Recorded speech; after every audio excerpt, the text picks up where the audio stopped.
Hello students, welcome back to my YouTube channel Educare Maths. Students, আজি ভিডিওটোত মই এটা পুৰণৰ সৰু ট্ৰিক্স লৈ আহিছো। ট্ৰিকটো ভালকে চালে হয়তো কম সময়ৰ ভিতৰতে পূৰণ কৰিব পাৰিবা। তাৰমানে এনেকুৱা দুটা সংখ্যা যদি সংখ্যা দুটাৰ এককৰ ঘৰত 5 থাকে আৰু সংখ্যা দুটাৰ পাৰ্থক্য যদি 10 হয় তেনেহলে আমি এই ট্ৰিকৰ সহায়ত খুব সোনকালে পূৰণফল উলিয়াব পাৰো। দেখা ইয়াত মই কেইটামান সংখ্যা লিখিছো 15 25 35 45 65 55 95 85 অৰ্থাৎ প্ৰত্যেক জোৰ সংখ্যাৰে পাৰ্থক্য হল 10 আৰু প্ৰতিটো সংখ্যাৰ এককৰ ঘৰত 5 আছে। এনেকুৱা সংখ্যাৰ ক্ষেত্ৰতহে এইটো ট্ৰিক প্ৰযোজ্য। তেনে প্ৰথমটো সোৱা এটো 15 * 25 এটো কিমান হ'ব মই নিমিষতে লিখি দিছো 375 এটো হ'ব 1575 এটো হ'ব 3575 এটো হ'ব 8075 ঠিক আছে। এতিয়া কেনেকৈ কৰিলো মই ট্ৰিকটো বুজিলো আগত। তাৰমানে এনেকুৱা যদি দুটা সংখ্যা থাকে যিবিলাক সংখ্যাৰ এককৰ ঘৰত 5 থাকে আৰু সংখ্যা দুটাৰ পাৰ্থক্য 10 হয় তেনে আমি নিমিষতে পূৰণফল উলিয়াব পাৰো। পূৰণ নকৰাকে মুখে মুখে কৰিব পাৰো। দেখা ধৰি লওক মই বেলেগ সংখ্যা দি বুজাই দিছো 85 * 75 তেনে সংখ্যা দুটাৰ পাৰ্থক্য আছে আমাৰ 10 আৰু এককৰ ঘৰত দুটাৰে 5 আছে। তেনে আমি কি কৰিম দুটা পাৰ্ট কৰি লম আগত ইফালে এটা পাৰ্ট আৰু ফফালে এটা পাৰ্ট। ফফালে কি লিখিম 75 এটো প্ৰতিটোৰে ক্ষেত্ৰত 75 হ'বই। ইয়াত দেখা প্ৰতিটো সংখ্যাতে দেখা প্ৰতিটো পূৰণফলতে আমাৰ 75 75 75 আছে। এটো তাৰ মানে 75 এটো থাকিবই।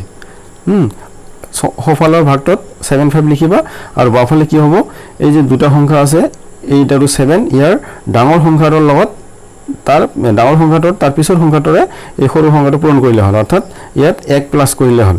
ইয়াত 1 প্লাস কৰিলে আমি কিমান পাম 9 এই 9 ৰে 7 ক পূৰণ কৰি দিলে হ'ল। তাহলে 7 9 গুণ 63 63 ঠিক আছে। আচ্ছা বেলেগ এটা সংখ্যা লও সৰু এটা সংখ্যা লও আগত 45 আৰু 45 * 35 বা 55 ললে হল। যেহেতু 35 ইয়াত কৰি দিছো ইয়াত 55 টো লোৱা 5 5 তাহলে কি হ'ব এফালে হ'ব 7 5 75 লিখিলো। তাৰ পিছত কি আছে আমাৰ 4 আৰু 5 আছে।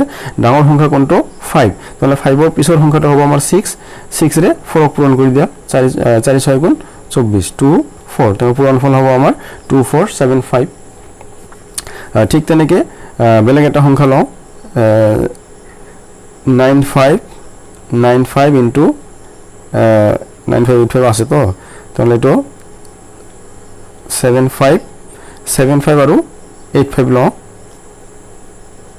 65 75 আৰু 65 লও 85 আৰু 75 ইয়াত কৰা আছে। এটো 75 আৰু 65 ললো।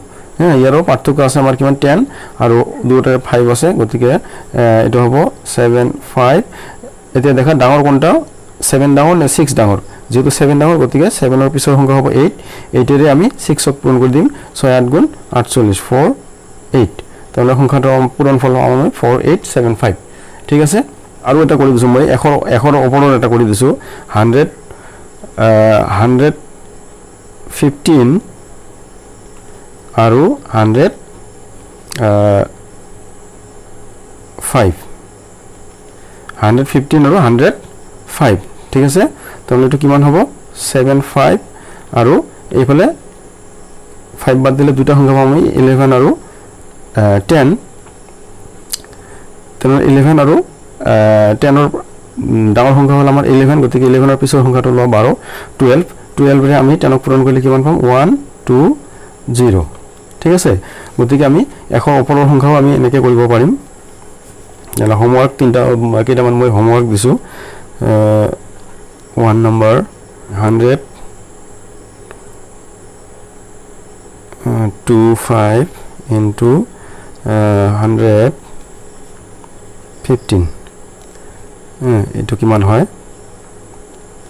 এটো কৰিবা আৰু 2 নম্বৰ এটা দিলো 125 ইনটু 135 এই দুটা কৰিলে হ'ল কৰি মোক কমেন্ট কৰি জনাবা ইয়াৰ আনসাৰ দুটা যদি ভিডিওটো ভাল লাগিছে তেনে লাইক কৰিবা লগতে শেয়াৰ কৰিবা বন্ধু বান্ধৱীলৈ আৰু চেনেলটো সাবস্ক্ৰাইব কৰা নাই সাবস্ক্ৰাইব কৰি লবা কাৰণ এনেকুৱা ট্ৰিক্স আৰু মই পিছত আৰু দিম আজিলৈ আজি এটোৱে থ্যাংক ইউ